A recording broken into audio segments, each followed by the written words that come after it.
Streets of New Capenna, Episode 4, The Font, by Elise Kova. Museum. These familiar halls, polished and carefully curated, were as sacred as a church to Xander. Tonight, on the eve of the Crescendo, he was determined to walk them all one final time and savor their splendor. Moments of peace were fleeting, and if his informants and assumptions were correct, there would be blood before the new year arrived. This is one of my favorites. Xander paused before a statue of an angel cradling a babe. Every time I look at it, I think of my own mother. If only he could remember anything about her. It's beautiful, Angelo humored him. Xander could feel his general's confusion as he followed Xander about the museum. Angelo checked his timepiece. My lord, if we are going to make the Crescendo on time, we should begin preparing for our departure. Xander didn't move. Instead, he continued to stare at the peaceful visage of the woman. Had there ever been a time in New Capenna where such peace and tranquility truly existed? Had there ever been a time in his life? He chuckled softly to himself and murmured, I'm going soft in my old age. What was that? Nothing. Xander folded both hands on top of his cane. The golden claws he had adorned his fingers with tonight clanked against the metal. You should go to the Crescendo and check on Elspeth in my stead. As of the last update Xander received from her, she had done well infiltrating the Cabaretti. No word yet on the font. Still, he had every faith in her. There was something unique about Elspeth. He'd quickly gleaned she would never really be one of the family. There was an air about her of greater purpose. Perhaps that was why he had ultimately decided to open his archives to her. Are you not attending? Not this year. But the font. I should like to stay here, Xander interjected. Xander, what troubles you? Angelo rested his hand lightly on Xander's elbow. The touch betrayed his deep worry. You're not yourself tonight. You fret too much. Xander patted Angelo's hand. You will serve me best by going in my stead to the Crescendo. We wouldn't want the Cabaretti mistaking my absence for a maestro slight. They will anyway, since I am not the leader of the maestro. But someday soon, it will be. Pardon? Go on. We will discuss more on these matters after the new year, Xander encouraged. He had never outright planned succession with Angelo. It had always been assumed, but in a distant, far-off manner. There wasn't time anymore to prepare, and Xander could only hope Angelo was ready. Tonight, you are to go and enjoy yourself at the Crescendo, and report back on any strange happenings. That's an order. You're sure? Xander looked back to the statue, using the motion to glance out of the corners of his eyes without Angelo noticing. You're close. I am very sure. Now, go, Angelo. Use the receiving door to leave. The back door most don't think or know of. As you wish. Angelo bowed his head and set off.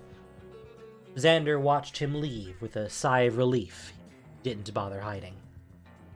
He stared back up at the statue as he waited.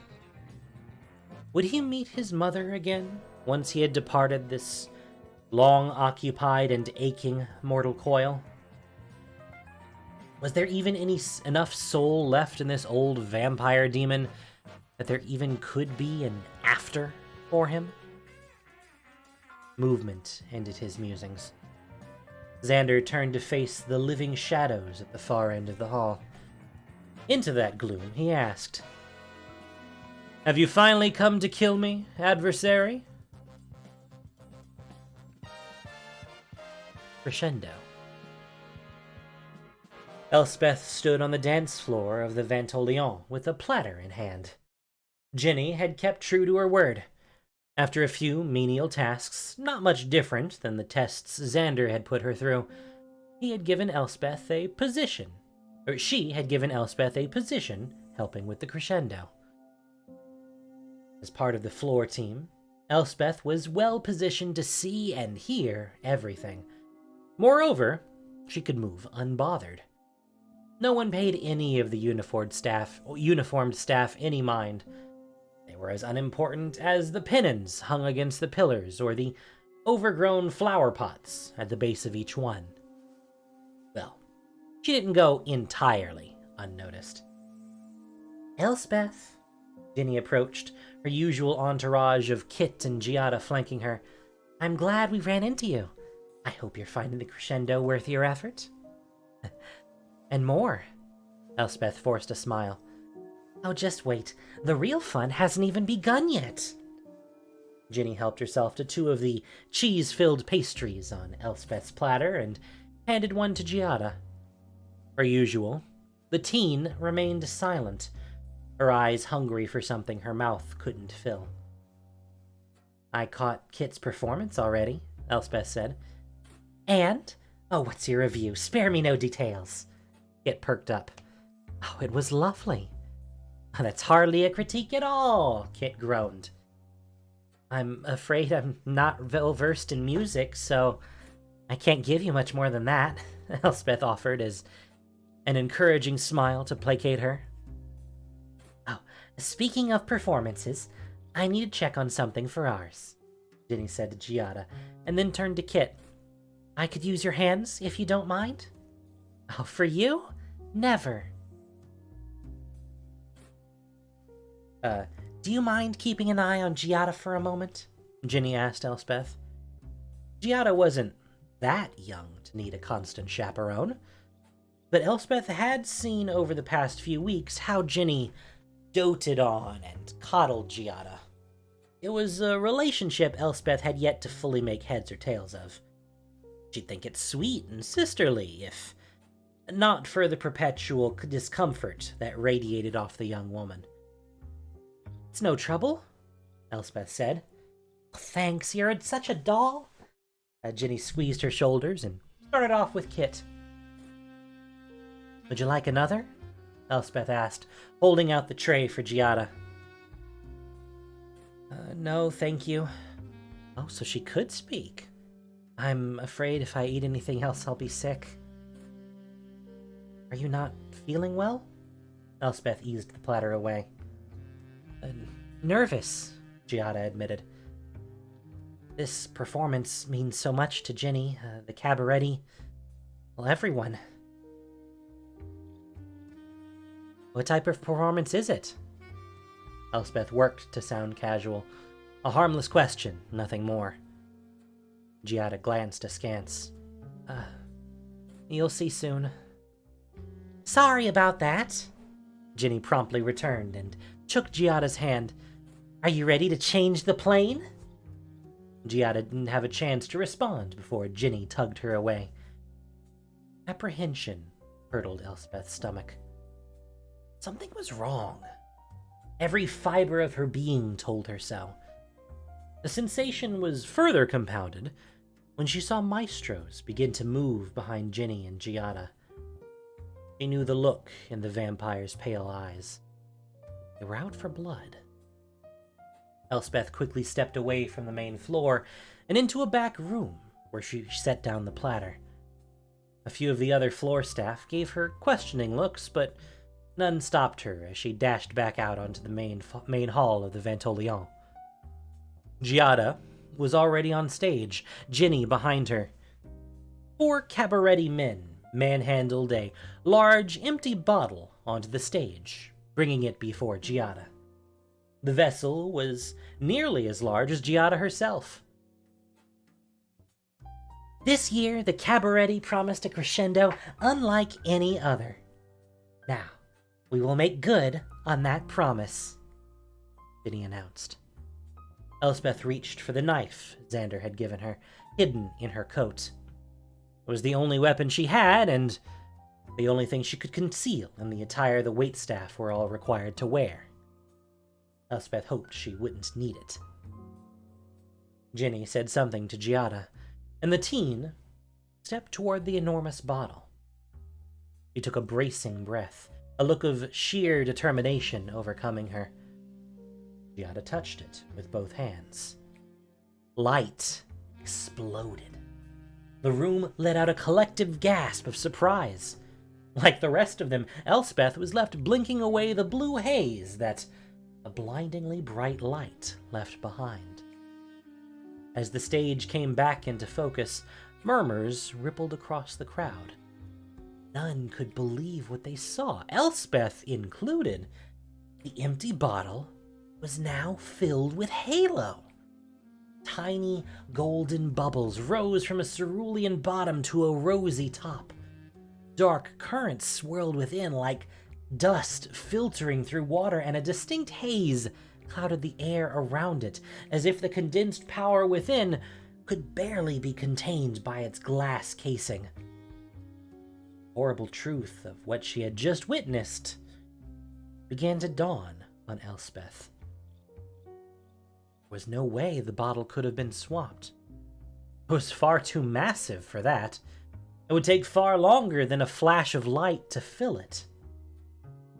"Your eyes don't deceive you," Ginny responded to the collective skepticism of the room when she had managed to get Giada stable on her feet, though the young woman was still swaying slightly, visibly weary. "In front of you all, with no tricks or games, we have made Halo from nothing. You are the first witnesses of a new order.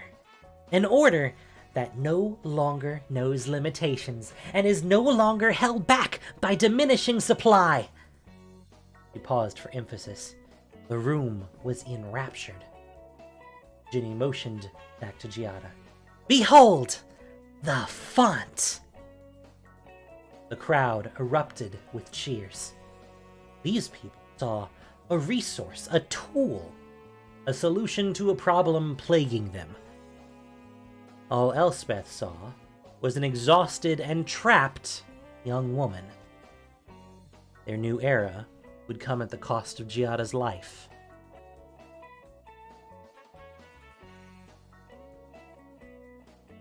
Ice cream's really good with the shortbread. I'm gonna have to get some on my next break. Good to know.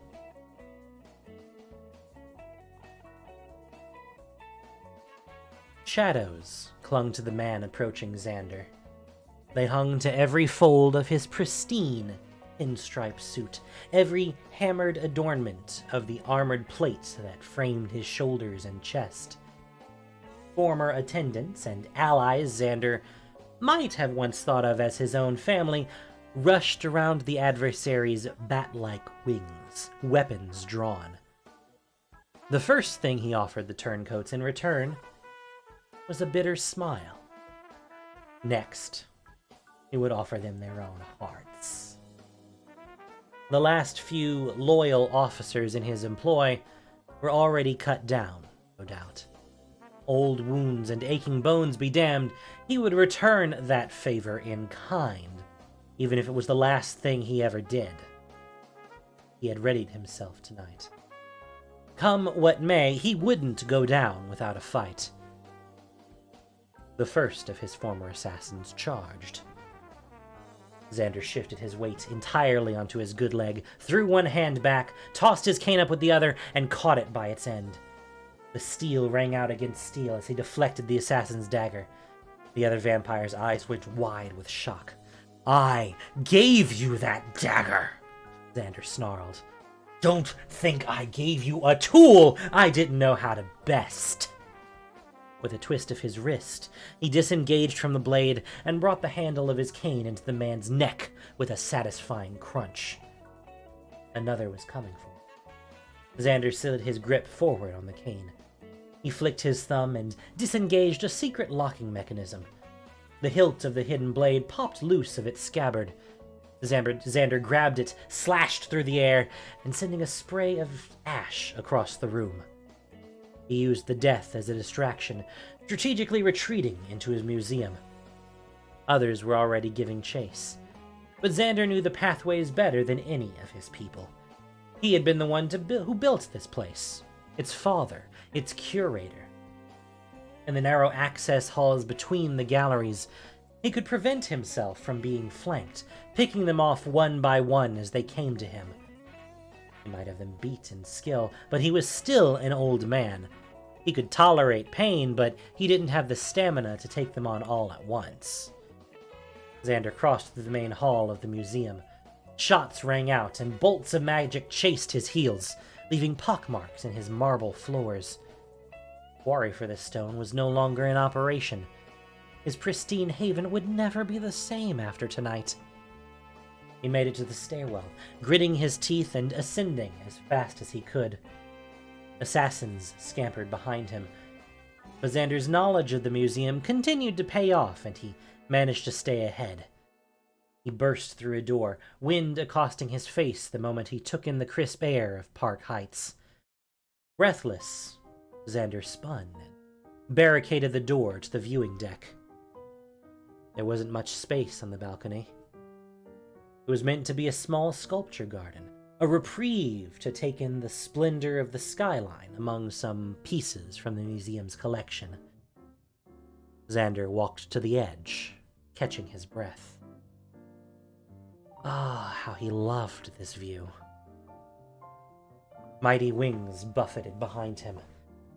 With a rumble, the adversary landed.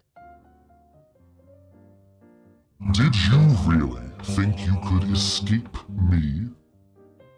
His voice was gravel rattling against pure hate. To a balcony!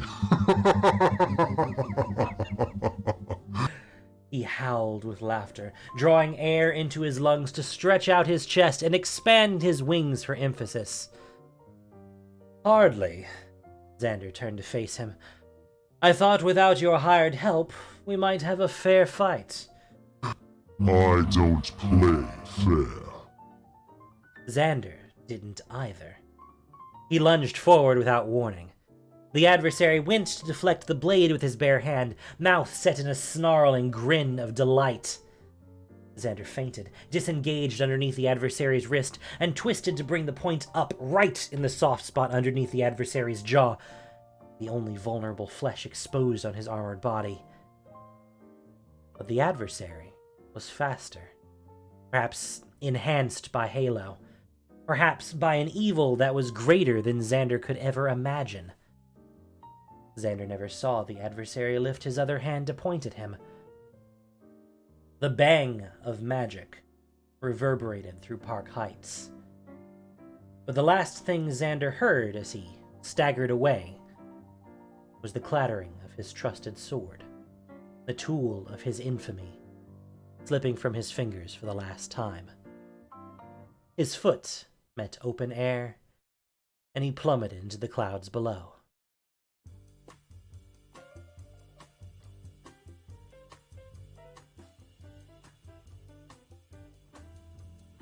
Crescendo.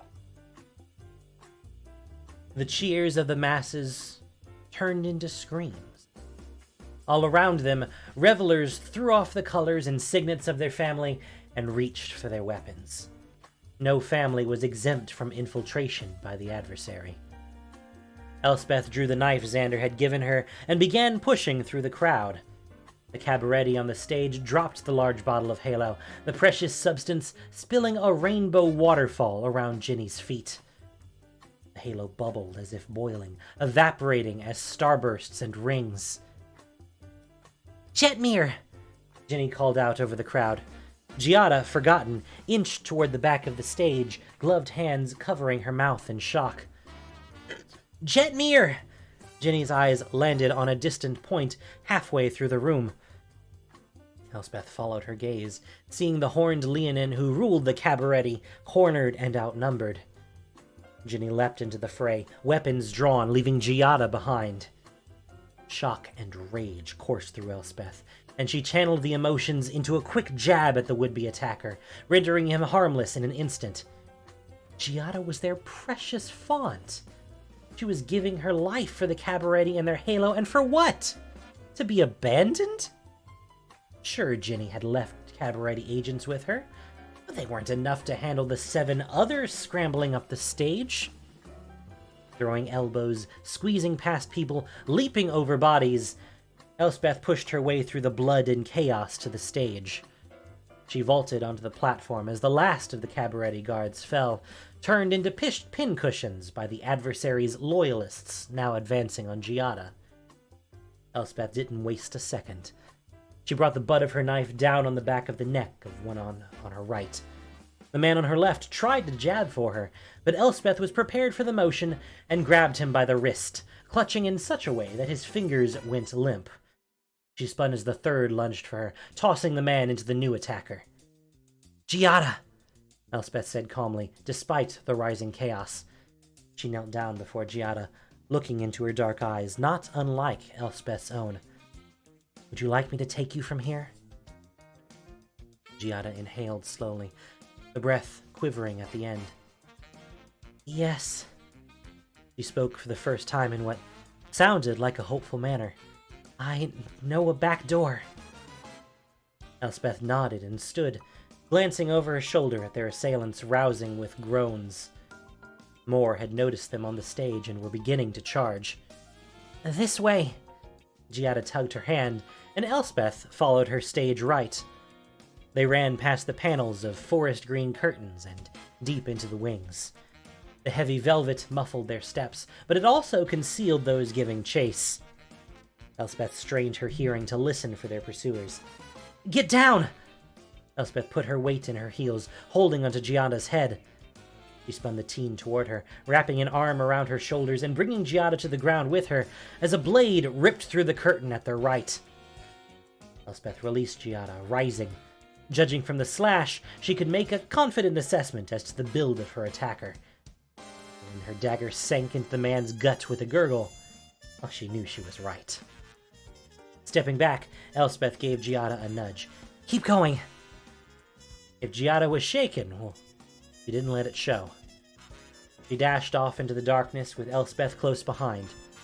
She supposed Giada had seen far worse throughout her time with the Cabaretti. The thought filled her with a profound sorrow. Giada was just a child. What had her life been like so far?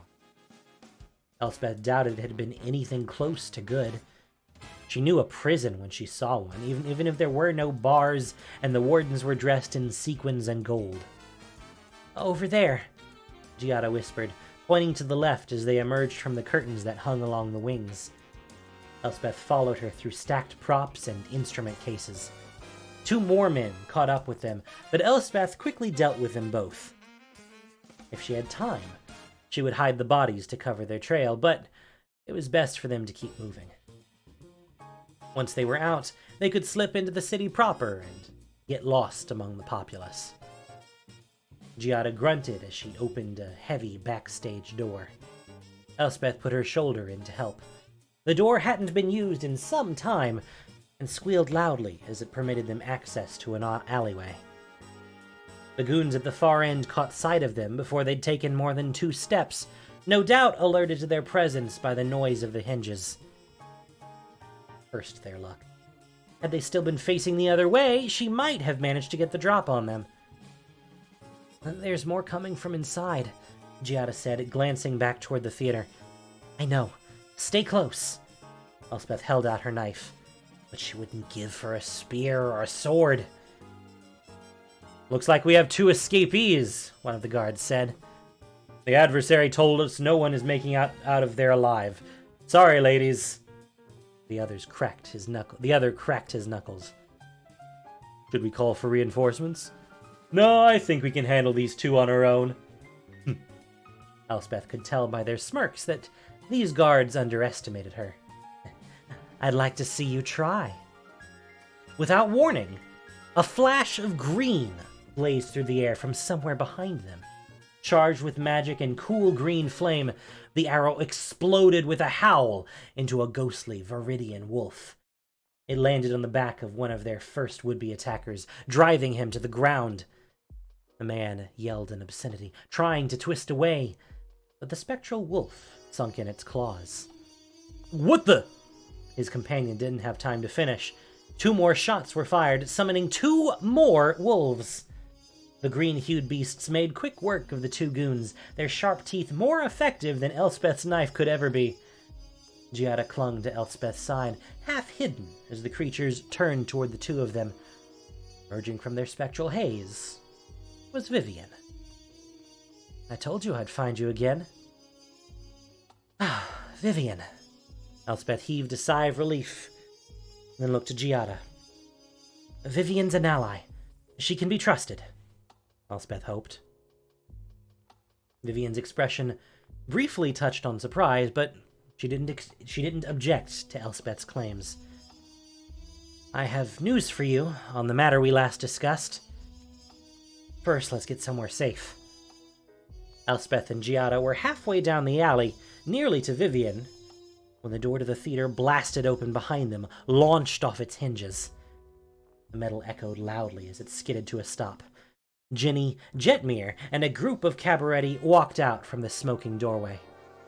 "Oh, thank goodness, Elspeth!" Ginny heaved a sigh of relief. "Thank you for keeping Giada safe." Elspeth gave a wary nod, continuing to inch backward. Giada followed her lead, moving in tandem with Elspeth. She glanced down at the teen, who gave her a worried look in reply. The same dread that filled Elspeth when Giada had taken the stage returned in force. "Come, we have a secret passage out through the theater. Bring Giada here." No. The word rose clear and true, resonated from the very depths of Elspeth's being. Under no condition should she ever bring Giada to these people who would use and imprison her. But it wasn't Elspeth's choice. Elspeth locked eyes with Giada, trying to communicate without words. "I will do what you desire," she thought, but didn't say so outright. She wasn't going to boldly go against the Cabaretti before knowing Giada's wishes. "You want." Giada's hand slipped into hers, and she gave a light tug, much like she had when they'd started her flight. "We're going somewhere safe. We'll return when things are quiet," Elspeth called back.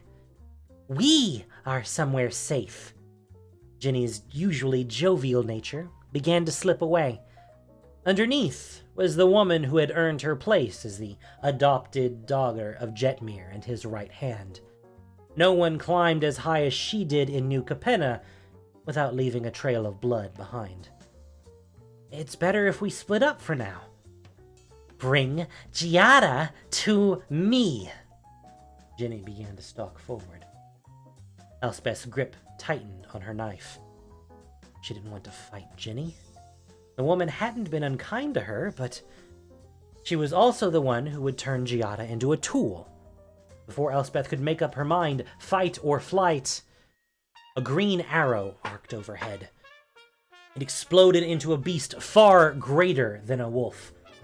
Clawing itself out of the Viridian fire, the loops of a scaled dragon filled the alleyway. 2 mighty wings stretched up to the very tops of the nearby buildings.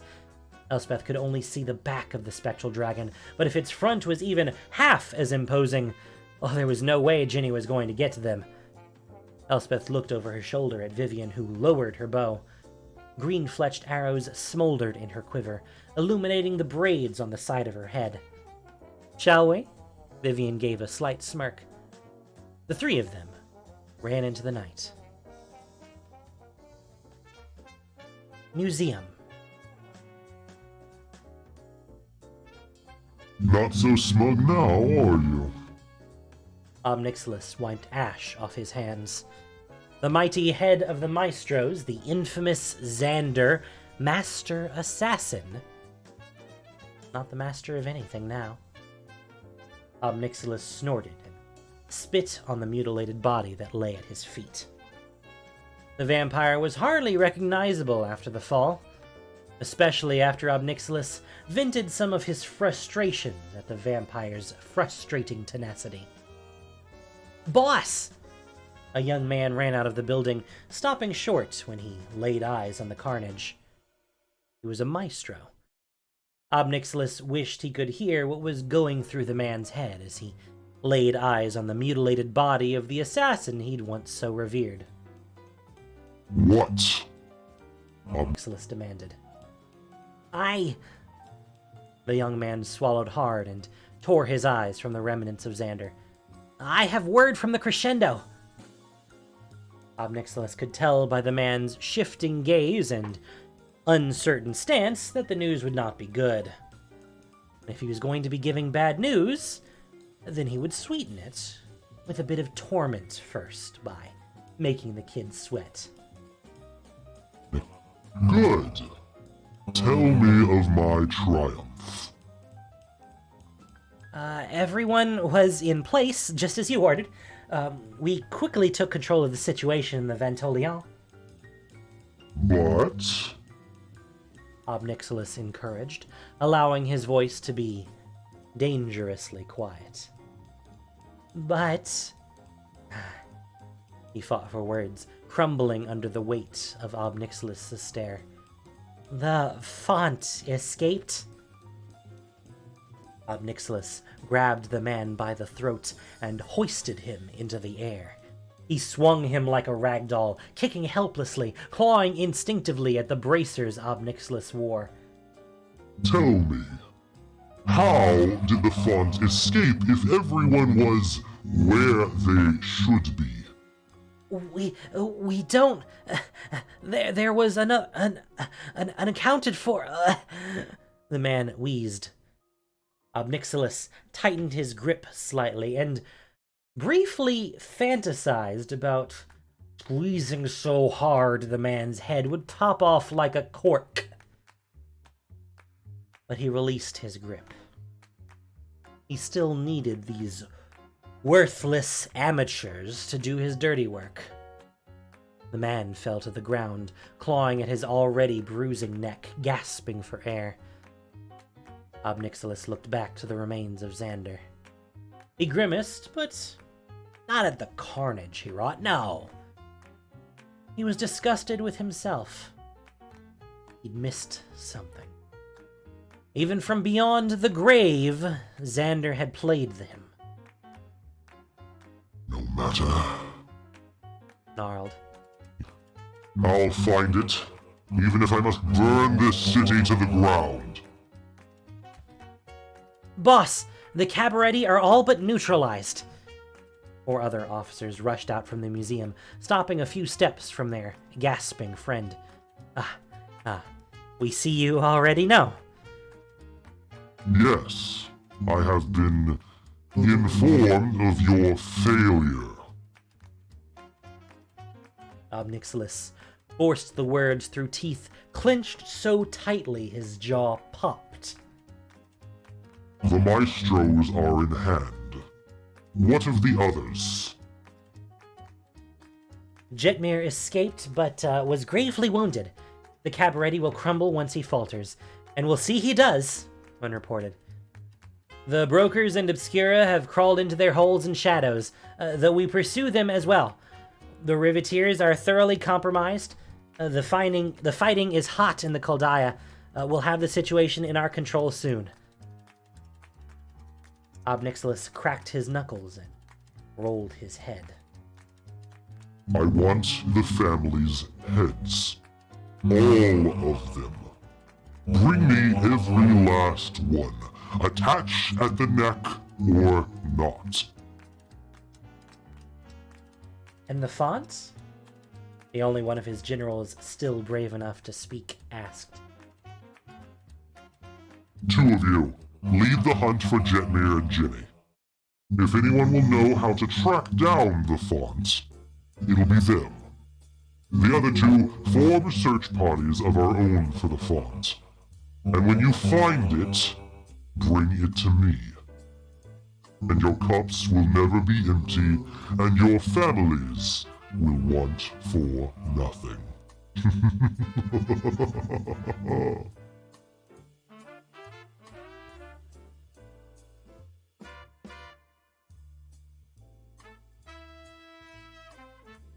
Streets of New Capenna. The city was on fire. The families were at war. Elspeth, Vivian, and Giada fled through the streets, dashing up iron stairwells and onto rooftops as they raced through the Mezzio. Oh, it never fails to astound me how quickly things spiral out of control once a balance is upset, Vivian appraised as they caught their breath. Where are we going? Giada asked. Elspeth racked her brain. The early places she'd holed up in on arrival were now burning. The maestros weren't an option either. I have an idea. Elspeth recalled her second mission for Xander. There's a warehouse not too far from here. It's abandoned. It might be safe. I'm not sure why you bother, Vivian said under her breath for only Elspeth to hear. These family feuds aren't the real threat. I don't care about the families right now. Elspeth turned to hide her face from Giada so their companion wouldn't hear. I care about a young woman who's in danger, who deserves so much more than she's ever gotten. Elspeth would have given anything when she was trapped and helpless for the first years of her life to have someone fighting for her. No one had been there then. Filling that role for Giada now felt like breaking a cycle, like giving hope to the scared, trapped girl that still existed deep within Elspeth's soul. Then we see her safe and disengage. Vivian folded her arms. You and I have more pressing matters to deal with. Things that only people like us can handle. Elspeth had 1,000 burning questions about what Vivian had found, but kept them to herself for now. There would be time to ask when they were no longer fleeing for their lives. Am I clear? Vivian asked, direct but not unkind. Perfectly. We see Giada safe, and we move on. Good. Now, lead on to this warehouse. I will, but first, I'm going back to the Maestro's headquarters. Elspeth started toward a nearby ladder. I need a better weapon than a knife. You two wait here until I return. If something goes awry, we meet at the bench in Park Heights. Understood. Vivian knew exactly what bench Elspeth meant. What? Giada grabbed her hand. I'm going where you go. Don't think it's a good idea. It's too risky to bring you into another family's den, Elspeth said gently. Giada considered it a moment, released Elspeth, then said, You're right. I'll wait here with Vivian. Elspeth managed to make it to one of the civic elevators without major issue. There were a few opportunists who made the mistake of trying to attack her along the way, but Elspeth could handle them with ease. She knew something was wrong the moment she approached the museum. There were no guards out front. Ash dusted the entry stairwell, turning it as pale as bone. The adversary's attack wasn't just on the Crescendo tonight. Fortunately, her time cataloging all the various pieces in Xander's collection had given her an in-depth knowledge of the museum. She used a side receiving door, smashing in the lock with her knife and rendering the blade useless. She was committed to finding a new weapon now. Elspeth crept through the dark halls. The stink of death was heavy in the air. She could almost feel an ominous presence stalking the corridors in the form of enemies she had yet to meet and was determined not to. She hid the second she heard footsteps, then used 2 connected rooms to work her way around the noise and into one of the armories. What weapon to pick? Elspeth scanned her choices. Daggers, whips, swords. Voices froze her in place. You don't think it was really the new recruit, do you? The new one the one Xander seemed to take a shine to? Elspeth's stomach churned. The way the man spoke about Xander, the state of the museum. Well, she knew what had happened here. Her hands balled into fists. It looked like her. The adversary has deemed her as target number 1, and the Cabaretti say she's out too. Doesn't matter if she's the one who took the font or not. She's got nowhere to turn. She'll be dead soon enough. They were all after her now, starting with the two quickly approaching the armory. She steeled her resolve and turned toward the weapons. Hiding or playing down her skill and powers from now on would be pointless. A sword it would be. She didn't have time to carelessly assess which sword was the best weight for her frame. She ran her hands over the hilts, wondering if one of these was the weapon Xander had alluded to when they last spoke. The voices were nearing. She picked one on nothing but instinct, fled into the night. The way those men talked made her sound like an easy target. She was going to prove them wrong.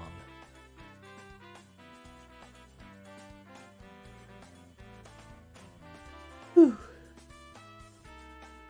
And here's a new card coming soon to Magic the Gathering. Easily accessible at your soon-to-come pre-release event. Yep.